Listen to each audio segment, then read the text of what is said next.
This month, the world's toughest solo challenge gets underway. How to build a 60-footer in 60 seconds. Plus, in a World Sailing Show exclusive, we talk to Russell Coutts, the architect of the modern America's Cup. The teams that generally say, okay, those were the winning factors last time, invariably come up short. Big news from Barcelona as foiling is confirmed for the next Olympics. But first, once completed, forever hooked. Of the many classic offshore races, there is one that proves irresistible. We visit the Rolex Middle Sea Race to find out why.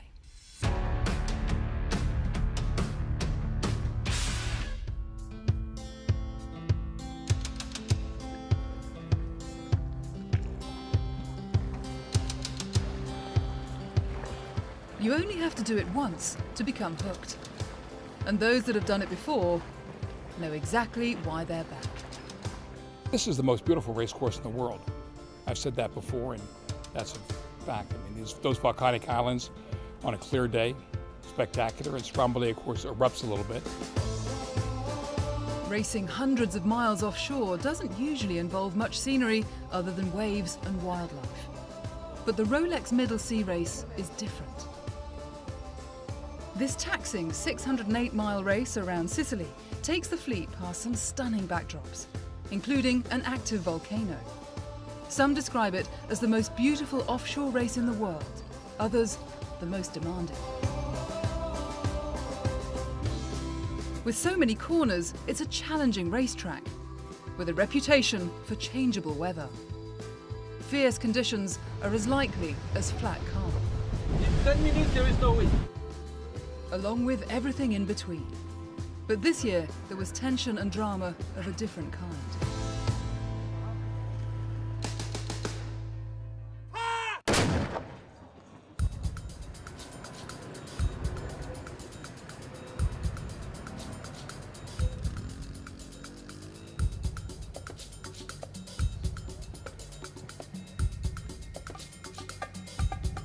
Light conditions are typical for the start from Valletta.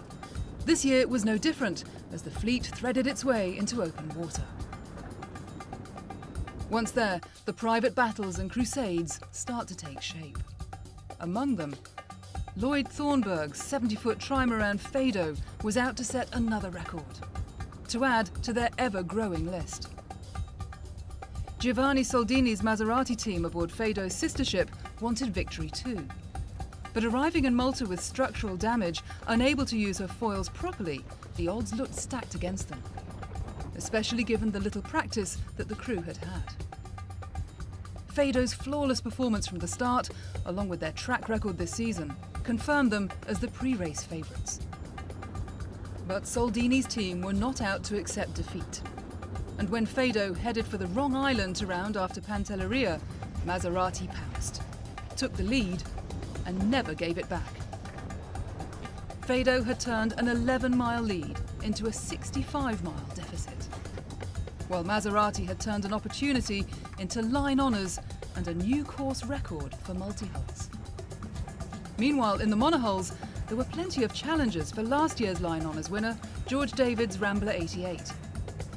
The 82-footer Aegir, the 70-footer Trifork and others had Rambler in their sights. David's team still hold the course record set in 2007. And while they couldn't better this blistering record pace, they took monohull line honours for the second year running.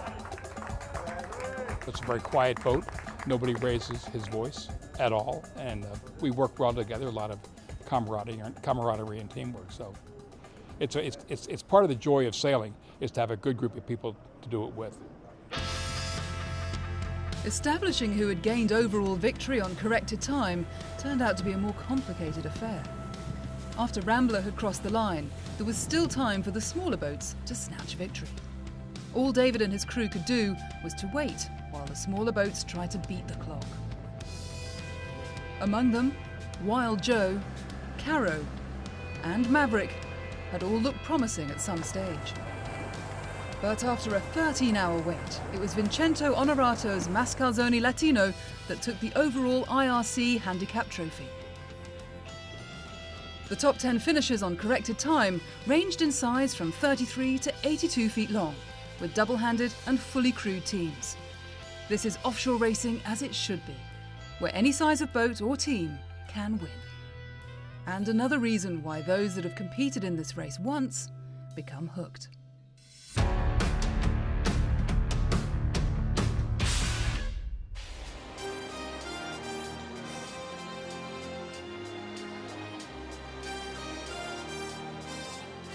Good evening and welcome to the 2016 Rolex World Sailor of the Year Awards. The short list of nominees read like a who's who of modern Olympic sailing. And while this year the winners had Rio Gold in common, their stories were very different. The women's 2016 Rolex World Sailor of the Year. Hannah Mills, Saskia Clark. Hannah Mills and Saskia Clark joined forces in 2010 and set out on their Olympic quest. Shocked, yeah, overwhelmed. Yeah, Sass hasn't stopped giggling. Just really proud and honoured to have been first of all nominated against all the other amazing nominees, and completely shocked to have actually won. Both are fiercely competitive, and yet their path to the Olympics started in two different ways. Yeah, I wasn't a fan of sailing at all. I've got an elder sister who's 2 years older, and she loved it. She was really the driving force, between for my parents to take us around the country and stuff. And I just tagged along, threw stones in the water, and tried to make any excuse to get out of going sailing. And then finally, just sort of had a beautiful summer's day at a junior week somewhere, and I had run out of excuses and got on with it and absolutely loved it. I'd always knew I wanted to be a sportswoman. I didn't necessarily know in which sport, but I knew I loved sailing, and I was obviously very competitive at it, and definitely that's probably where I started to realise that the Olympics was a potential goal and something to really try and work for. Rolex Men's World Sailor of the Year, Santiago Lange is no stranger to the Games.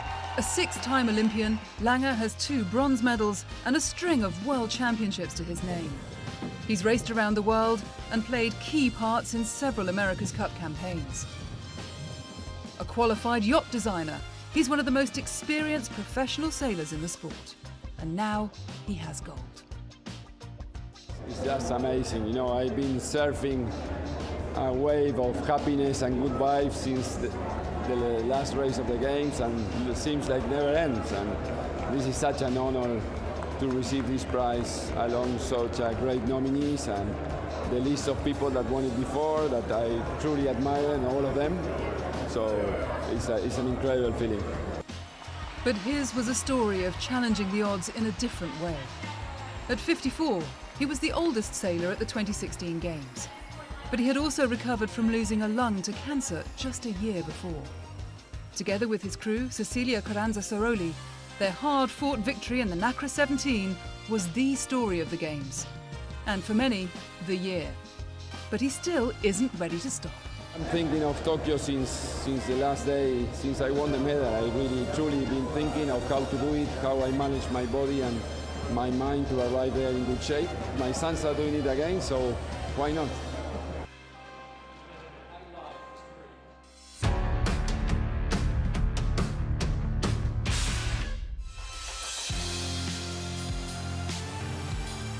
When you win the America's Cup, you get to make the rules. And winning has become a habit for Sir Russell Coutts. He's won the America's Cup 5 times, 3 times as skipper. His first victory was in 1995, his most recent in 2013. With an Olympic gold, a string of world championship titles, an MBE, a CBE and a knighthood, Coutts is a highly decorated sailor. Today, he is chief executive of the organising body for the 35th America's Cup. But his reputation hangs on more than simply pointing a boat in the right direction. In 2010, he swapped the wheel for the reins and announced a bold, ambitious and controversial vision for the next America's Cup, the move to catamarans. Since then, the game has moved on even further, with high-speed foiling cats, all of which has influenced a generation of new boats and sailors. I'm surprised at how quickly it's impacted parts of the sport. And not only the boats that are actually coming out of the water on foils, even the displacement boats that are using foil arrangements to improve their performance. One of the things that I'm surprised that's happened so fast is the interest in audience. Non-sailors watching this racing, actually following it, getting excited by it. I didn't think we'd have even ticketed events this rapidly, but it's happened and it's already successful. And more changes are on the way. In 1 month, the new race boats will be launched, marking the start of yet another Cup chapter. They're just much more refined, and the AC World Series boats they're pretty dated now in terms of their technology, whereas the modern boats are really, they are absolutely state of the art. By May next year, the fruits of their labour will be on show as the next America's Cup kicks off in Bermuda. I think the geometry of the boats, the wings, even to a large extent the geometry of the foils will not be that different, actually. I think it'll be the use of all this equipment that will see the significant differences. So what will win the America's Cup? Well, I think it's true that the winning factors for each America's Cup cycle are always different. You know, there are some common denominators, like obviously teamwork and you know, general philosophies of leadership, or the way you might, you know, put the program together. And the teams that generally say, okay, those were the winning factors last time, therefore let's gear our operation around that for the future, invariably come up short, because it always requires fresh thinking. The bottom line is that the America's Cup game has been raised. If you compare even the Louis Vuitton America's Cup World Series boats to the America's Cup class, the America's Cup class boats manoeuvre in, you know, a factor of probably 10 times better than these boats. And that's going to improve the quality of the racing again. So I think the sport is still very much in the development phase. Which suits Coutts down to the ground. Looking to the future is what makes him tick.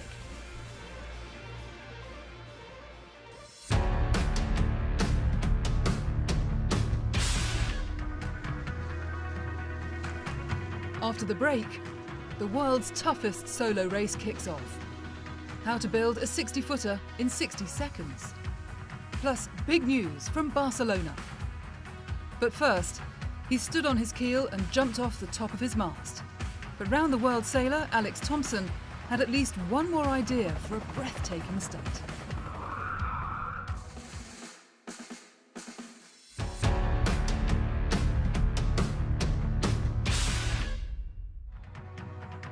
He stood on his keel and jumped off the top of his mast. Alex Thompson had at least one more idea before he headed off around the world. A keen kite surfer and a highly accomplished sailor, Thompson decided to combine both for his biggest stunt.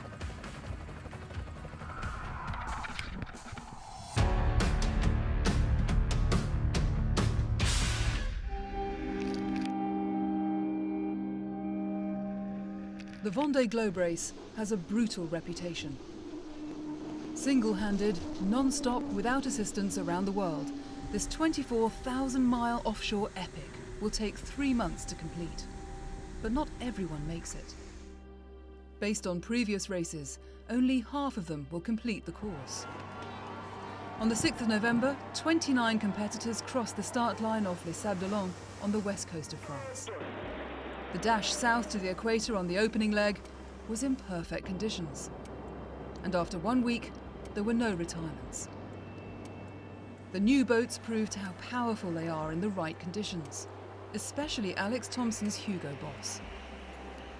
After an earlier tactical hiccup, the British sailor was playing catch-up, reeling in the leaders at an impressive rate and demonstrating why his boat is considered to be so potent. But he made even bigger gains when negotiating the Cape Verde Islands.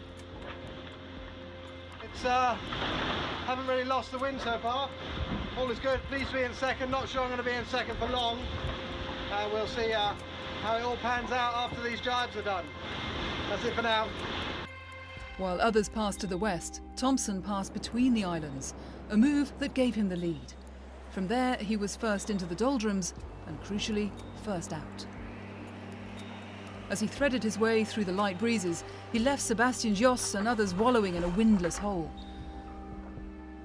Further back in the fleet, others were dealing with gear breakages. So you see here, the masthead, it's broken right here. I'm not far from Cape Verde, so I'll try and stop there to see if there are solutions.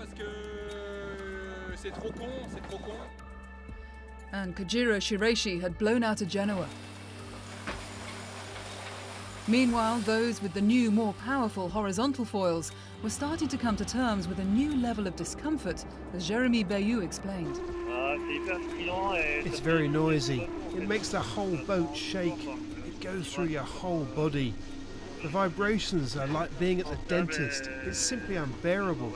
So if you don't put your earmuffs on after 20 minutes, it's like bashing your head against the wall. But for all the competitors, the first week of racing marked an important step in a plan that has taken years to achieve. Some had built a new boat specifically for the event. Their campaigns had started with 10,000 hours of design, 30,000 hours in build, involving over 100 people. And here's what Jean-Pierre Dieck's boat looked like in build in 60 seconds.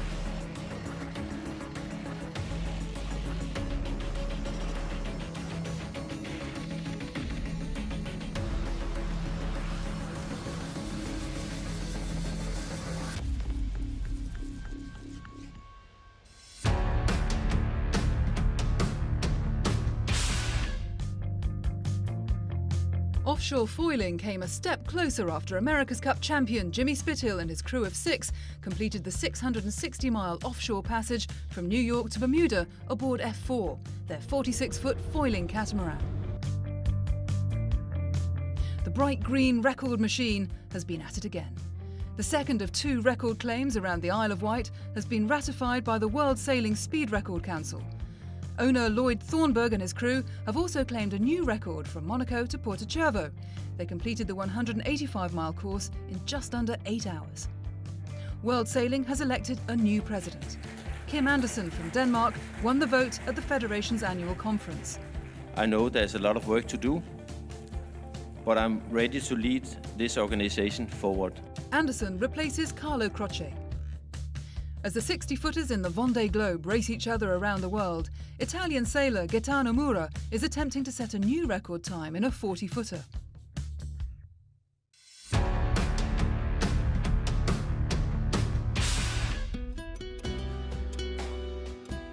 Barcelona was the venue for World Sailing's New Look annual conference. There was plenty to discuss and debate. And 2 big topics in particular. The first, that foiling is in for the next Olympic Games.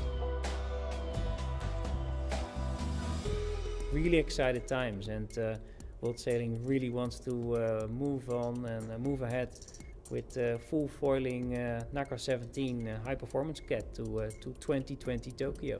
And we came out with the solution of having 4 foils in the water. You will be sailing in upwind conditions and in the downwind conditions with all 4 boards down. Clearly a big move, but how and when will the transition take place?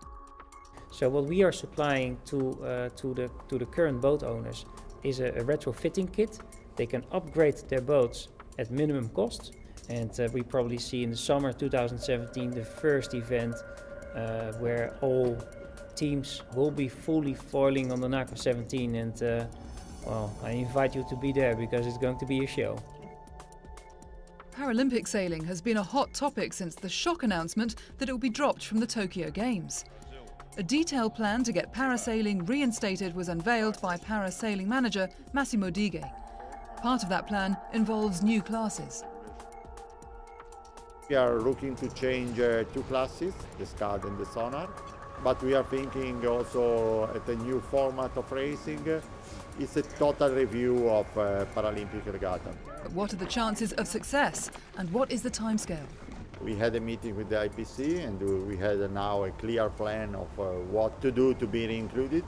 If we do our best, I think we have an opportunity to present probably the bid to be reinstated in spring 2018, and the decision will be in January 2019 probably.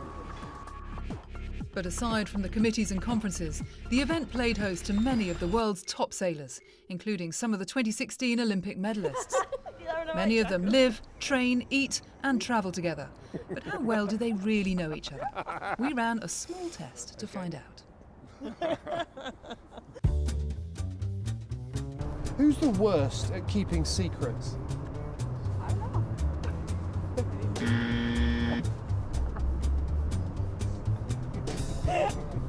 Who has the biggest appetite?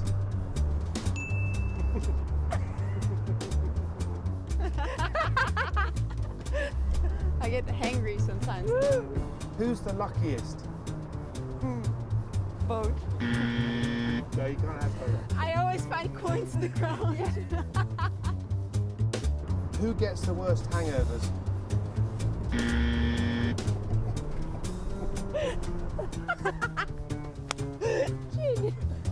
Who buys the best presents?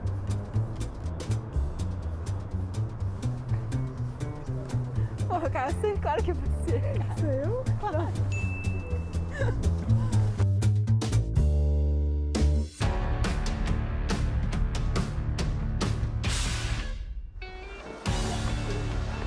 Next month, it's crunch time in Japan for the last America's Cup World Series.